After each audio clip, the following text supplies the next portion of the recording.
Hello, my name is Luke Coos. Today I wanted to put this short video together to talk about privacy and security. The main reason for me doing this is because being more private and secure online will only benefit your life in the long run. Not everything about you needs to be posted, and so let's go over what privacy and security is. It's the potential implications of sharing private information with a range of people, friends, the public, app providers, and more. Wanting to share this information is a very natural and healthy thing to do in today's society, and it can lead to positive connections including personal growth.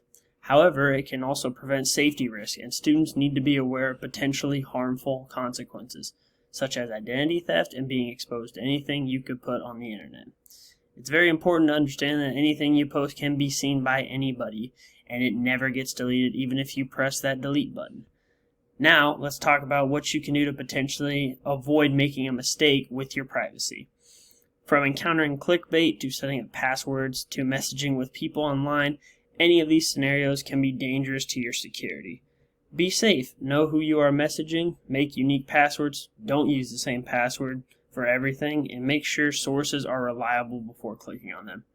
And at the end of the day, you can do more research to learn more about privacy and security, but just make sure you think twice before you hit that post button.